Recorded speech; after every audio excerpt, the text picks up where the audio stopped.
bonjour Brigitte, je m'appelle Claude Philippon et je suis directeur du pôle lutte contre les exclusions de la Croix-Rouge de Seine-et-Marne. On vous a rencontré en 2013 et nos premiers contrats doivent dater de 2014. Alors, cette collaboration, elle a évolué au cours du temps. Les premières missions qu'on vous a confiées étaient dans le cadre de centres d'hébergement pour des personnes SDF, entre autres le centre de Melun. Ça a été notre toute première collaboration, c'était sur des volumes relativement restreints. Et puis les choses ont beaucoup accéléré avec l'arrivée des centres migrants qu'on a ouverts à partir de septembre 2015. Voilà. C'est principalement des agents d'accueil, c'est la masse la plus importante. Et sur les centres migrants, on a eu des médiateurs interprètes ou des accompagnateurs en fonction, puisque la plupart maîtrisent une langue étrangère nécessaire et utile à l'accueil des gens en CHU migrants. Alors, il y a plusieurs réponses. La première, c'est qu'on a des remplacements de nos salariés qui sont Croix-Rouge française. Donc, on recherche pour ce type de service. Et puis, la deuxième, avec le développement des CHU migrants, on a pu confier à Travail Entraide et à Excel Emploi tout ce qui est agent d'accueil. Ça nous a permis de laisser le temps à la pérennisation des emplois, ce qui aujourd'hui encore, après plus de 2 ans de fonctionnement, n'est toujours pas acquis. Donc on continue à avoir des nécessités sur ce type de poste, en sachant que pour d'autres, entre autres les travailleurs sociaux, on recourt à des CDD. Aujourd'hui, c'est la principale raison.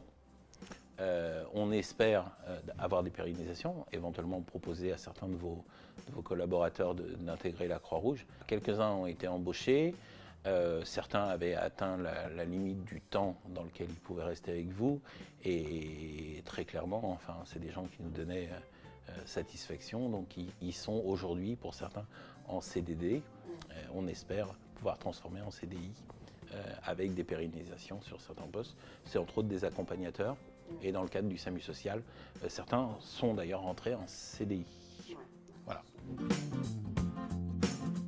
Pour nous, c'est vraiment une question de sécurité. Ça nous a aussi permis d'ouvrir relativement de manière avec de la quiétude des structures. Aujourd'hui, vous connaissez quasiment aussi bien que nous nos métiers, en tout cas sur l'accueil. Voilà, c'est vraiment ce qui nous intéresse et ce qui valorise notre travail en commun. Je suis donc un particulier, je m'appelle Jean-Claude Debos, j'habite Cesson et j'ai recours au service de Travail Entraide depuis environ 20 ans. Pour plusieurs raisons, parce qu'il y a 20 ans environ, les possibilités offertes dans ce type de service, les associations ou des entreprises étaient peu nombreuses, d'une part. D'autre part, le terme travail entraide, ces deux termes-là me semblaient assez intéressants. Et quitte à prendre quelqu'un, autant que ça puisse également profiter à d'autres. Donc c'est une des raisons essentielles pour lesquelles j'ai fait appel à Travail Entraide. Je pense que si ce service n'avait pas été rendu tout au long de ces années, je pense que je ne ferai plus depuis longtemps appel à Travail Entraide aujourd'hui. Comme je vous l'ai dit tout à l'heure, les deux termes associés Travail Entraide ont quand même une certaine résonance, une certaine importance, mais il n'en demeure pas moins vrai que ce qui est important également, c'est le client en face. Et le client, il attend un service.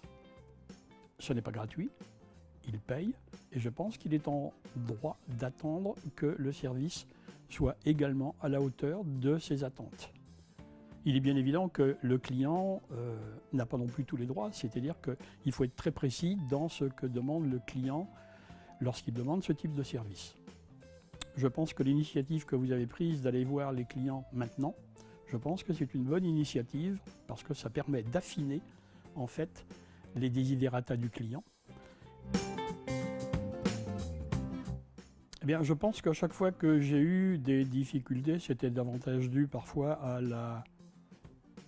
au travail réalisé par la personne qui était envoyée chez moi, par exemple.